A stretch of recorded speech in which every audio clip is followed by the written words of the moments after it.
Welcome to Created to Create Kids. Happy, happy, happy, happy, happy. Hey guys, it's Miss Jenny and Mr. Paintbrush, and we're here to do a video on 1-point perspective. Now, if you remember when we did the pumpkins, we talked about things looking bigger up close and smaller further away, and more detailed up close and less detailed further away. Well, it's basically that, except we're throwing 1-point perspective in. And to show you what that is, you're going to have to give me a minute to get outside. Okay, yep, I'm going outside with my socks to show you guys something. Let me turn the camera around. Okay, looking down this sidewalk, you can see it's much wider where we are, and then it almost goes off to like a little pinpoint off there. You see the direction it goes in? That is the point that we'll be talking about.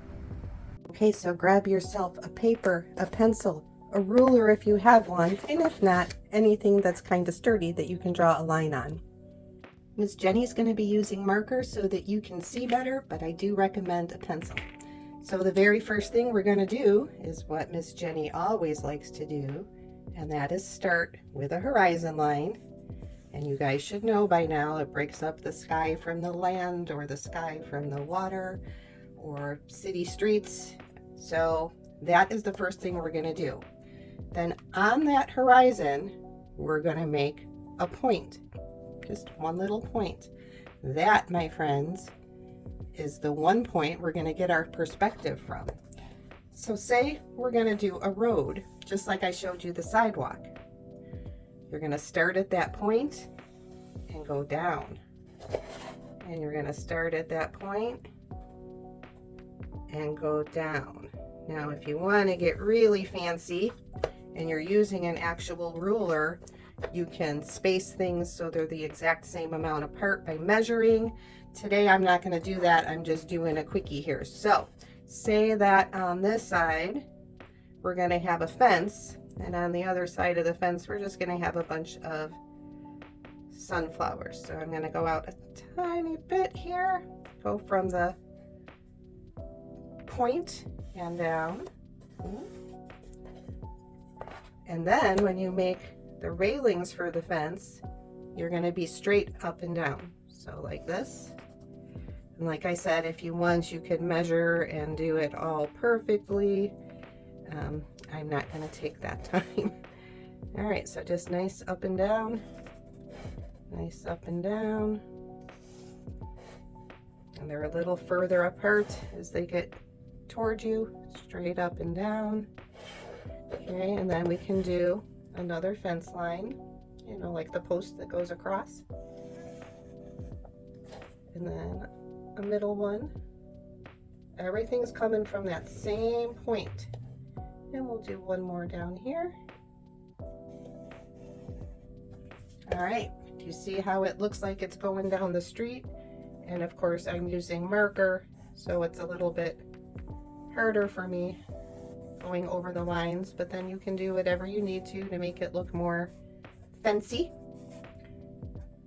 Make the banisters wider, the railings, whatever you need to do.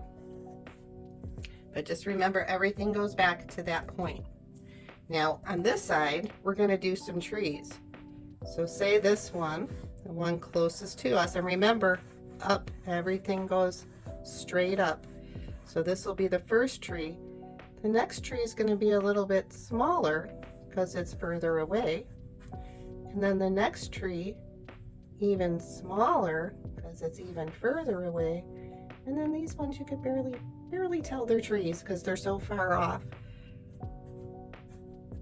But this goes back to the pumpkin patch, that the further away, the smaller they are, and then you could draw grass underneath it. If you want, you can draw like a curb off of the road, always still coming from that same perspective though. Okay, that could just be the curb, straight up and down, anything that comes from it.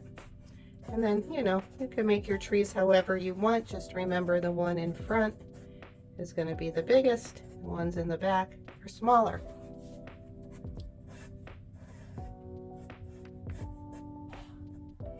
All right, if you want, you could make the crossing line down the center, just, you know, like when you're driving down the road. But remember, the lines get bigger as they get closer to you. So it looks like the road is going off, the fence is going off, the trees are getting smaller. As I said, on this side, we could draw some sunflowers that are just growing right there. And remember, when you go back, they're much smaller. Barely even see them back there. But they get a little bit smaller each time they go back. All right, and then say you wanted to add a house back here. So you would start with the square of the house and say the roof. Say we're going to put another house right next to it, and maybe one even closer still. Well, if this one have a roof, that won't. Now we're going to be doing that same thing using the same point. So you're going to go from the house toward the point. Now we don't want to go all the way because this house is going to have an ending.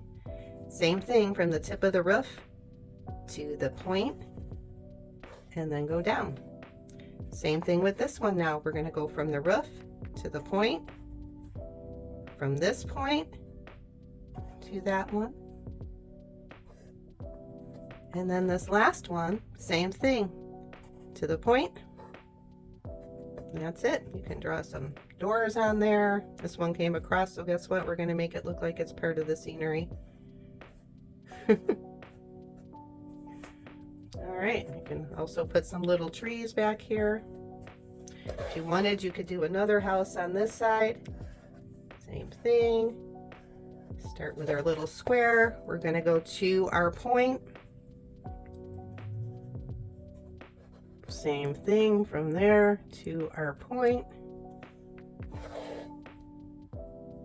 And then come down and you have one longer house.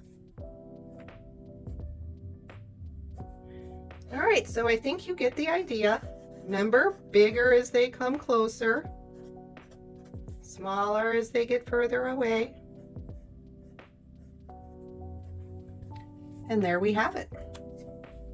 Okay, so today we drew in 1 point perspective. We picked a point on the horizon line, and everything we drew went back to that point. This is called 1 point perspective. I hope you had fun learning about it. Finish drawing yours, go color, go paint, and let me know how it goes. Mr. Paintbrush and I want to thank you for joining us today, and we hope you'll come back next time. And what is it we always say, Mr. Paintbrush? Be sure to like, share, and subscribe to our channel.